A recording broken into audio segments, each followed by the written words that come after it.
Wednesday, only on the news station, Fox 4. Broadcasting live for Dallas, Fort Worth, and all North Texas, the news station. This is Fox 4 News at 9. Good evening, everybody. I'm Eric Glasser, sitting in for Richard Gray. And I'm Shirley Washington. We begin with breaking news out of Montague County. The hunt for two inmates who broke out of a Sherman jail last Thursday may be coming to a violent end right now at a farmhouse near Forestburg, north of Decatur. Within the last hour, sheriff's deputies say they have exchanged gunfire with Bob Harold Leach and Gerald Lynn Gant, the last of 5 escapees. The men are holed up in a house and are thought to be holding the home owners hostage. Earlier, they released another woman who had been abducted from her home in Wood County, and a second woman kidnapped this morning in Bonham was also able to escape before the standoff. This is a developing story, and we will pass along new details as they become available. Now for the latest developments in Operation Enduring Freedom, the Taliban says it will turn over Osama bin Laden to a third country if the U.S. stops military strikes. That offer was rejected by President Bush, which means the bombing runs in Afghanistan now head into their second week. Sources say today's raids are focused on artillery and heavy armor recently moved to mountains near Kabul. Videotape of the airport in Jalalabad, Afghanistan shows massive craters in the runway along with downed communication towers. The airstrip was targeted in the first 3 days of bombing runs. The Taliban says more than 250 innocent men, women, and children have been injured or killed in the airstrikes. That number has not been confirmed by the U.S. State Department. The Bush administration issued a statement yesterday expressing regret for the civilians injured or killed in the attacks. UNICEF trucks pulled out of Pakistan today, heading to rural areas near Kandahar. The 14 trucks are carrying numerous items, including 2,500 family kits. UNICEF workers say the city doesn't have electricity or water, and residents are in a critical situation. Secretary of State Colin Powell is expected to arrive in Pakistan tomorrow. He is scheduled to visit one of 2 military bases being utilized by the United States near Jacobabad.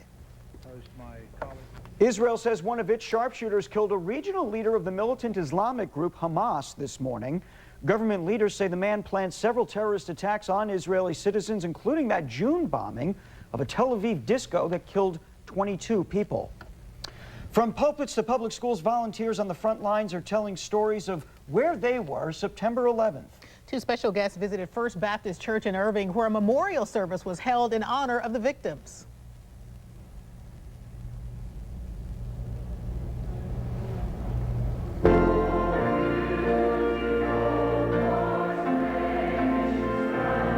At First Baptist in Irving, the sermon was about surviving terrorist attacks on September 11th. Little did I know that that would mean that I would be involved in one of the most horrible and rewarding days of my life. Guest speaker Brigadier General Charles C. Baldwin walked to the opposite side of his office building to take a 20-minute coffee break the morning of the attack. That decision saved his life. General Baldwin's office disappeared when American Airlines Flight 77 crashed into the Pentagon moments later. As soon as we left the building, we turned around and saw this horrendous cloud of smoke and just could not believe that the military headquarters of the strongest nation in the world had been attacked in such a way. Stephen O'Halloran was at the Trade Towers that morning and happens to be a New York City police officer. I heard a neighbor screaming, "No! Oh, God, no! God, please, no!" Churchgoers sat in stunned silence until they gave a standing ovation. It was very, very moving. I think the thing that hit me most was that, you know, as Americans, we really are one family. We're not separate. You know, they're from New York, we're from Texas, but we're all Americans, and that we all need to stick together.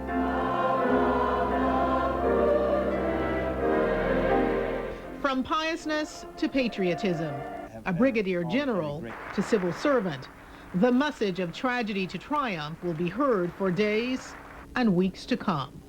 You have protected and served the citizens.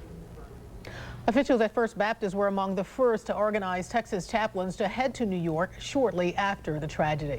A police officer and 2 lab technicians involved in the NBC anthrax investigations have tested positive for exposure to the bacteria. That brings the total number of cases nationwide now to 12. The 3 latest victims came in contact with a letter that was addressed to news anchorman Tom Brokaw. The Bush administration announced today it considers sending anthrax through the mail a terrorist act. Well, there's no question it's bioterrorism. It's a biological agent. It's terrorism, it's crime, it's terrorism. But whether or not it's connected to Al-Qaeda, we can't say conclusively. A second person at NBC who has symptoms of anthrax has not tested positive. Fears of anthrax-tainted letters have prompted a warning for crew members aboard U.S. aircraft carriers. Sailors aboard the USS Enterprise have been told to check for return addresses and only open mail that they recognize. 4 of 6 people who were possibly exposed to anthrax at a Microsoft plant in Reno, Nevada have tested negative for the airborne strain of the disease. The FBI says all 6 touched a letter believed to be contaminated with anthrax. So far, none of them have been tested for the less dangerous skin form of the disease. Lots of people called our newsroom today concerned about a substance floating in the air. In light of the recent anthrax cases, many people wanted to know whether they had come in contact with the bacteria. Fox 4's James Rose takes a look at the reality of a number of false alarms. We want people to be cautious and be vigilant, but not panic. Federal, state, and local authorities are trying to stop the spread of fear. The documented cases of anthrax in New York and Florida are spreading fear throughout the country, and North Texas is no exception. Saturday, a postal worker moved a package and saw white powder come out.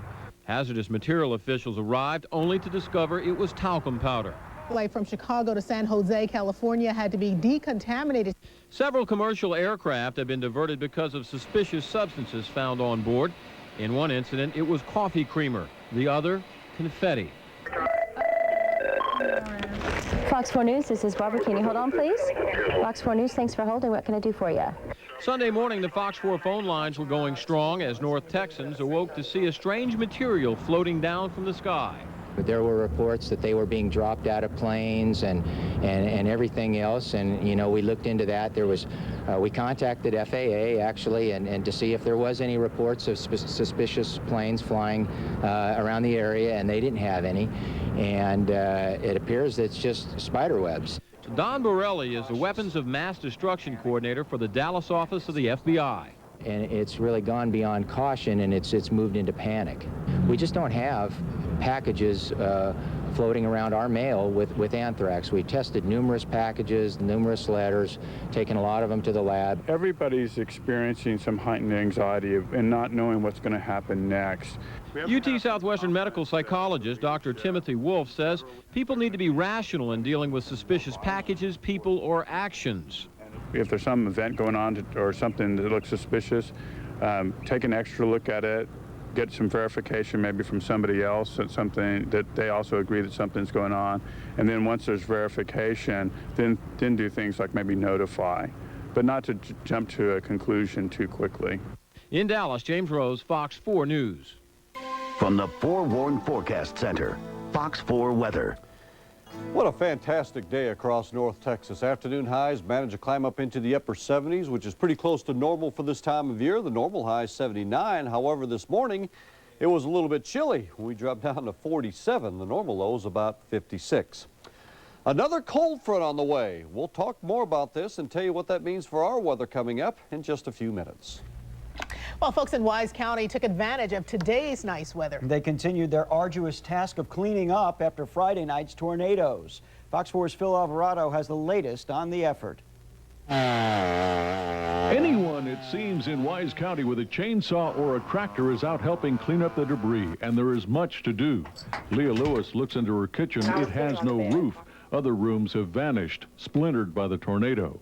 Just as the tornado hit her home, Leah left her bedroom. I'm glad I wasn't in the bedroom, because I think I would have been probably severely injured from all the debris and the breakage of the glass and the trees. I just pushed it over. Leah found cover under a chair in the living room, the only room still intact. With all the damage, there were no reports of serious injuries. Decatur figures it has a lot to be thankful for. About 100 homes damaged, 9 businesses, and I think 2 or 3 homes were completely destroyed. Congregation here at First Baptist Church in Decatur is lucky. Damage is only slight compared to what you find just a block or two away, where it was much more severe. First Baptist Church lost the steeple from a new addition. Just down the street, saws echo in the distance. The damage is extensive to the Decatur Church of Christ. The sanctuary will likely have to be rebuilt. Sunday services are being held in the town civic center, but the church will rebuild. We're just going to continue to look at this rubble for a while, but it does not lessen our resolve to move forward and unite and stay together. It's a spirit that everyone in Wise County appears to live by. Fil Alvarado, Fox 4 News. He worshiped that little girl and she worshiped him. A Carrollton man is accused of killing his stepdaughter's father. Family members say it was self-defense. Others say it wasn't. Stay with us. This late edition of Fox 4 News continues after this break.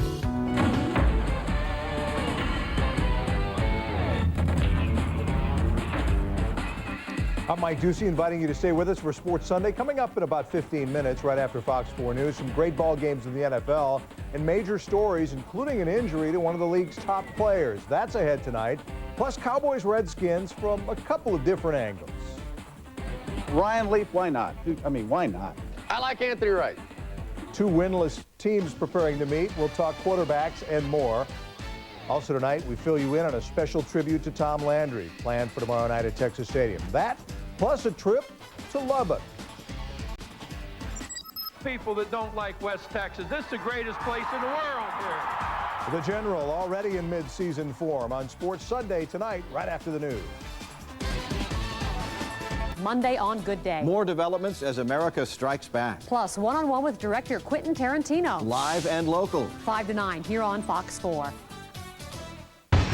You're watching Fox 4 News. Richard Ray, Shirley Washington, meteorologist Ron Jackson, only on the news station, Fox 4. Tonight, a 41-year-old Carrollton man is dead, gunned down, say police, by his daughter's stepfather early this morning. The stepfather says it was self-defense, but the victim's family doesn't believe that. Fox 4's Rebecca Aguilar has more. Family of 41-year-old Tony Austin say he went to his ex-wife's apartment in North Dallas early Sunday morning to get his 10-year-old daughter. Dallas police say that's when Orland Calkins took his shotgun and shot Austin in the chest after Austin kicked the apartment door down. Michelle and Orland Calkins told police it was self-defense. Certainly, if someone's kicking your door in, it would probably lead you to believe that they probably all were in fear of some harm taking place there. She wanted him to come pick her up.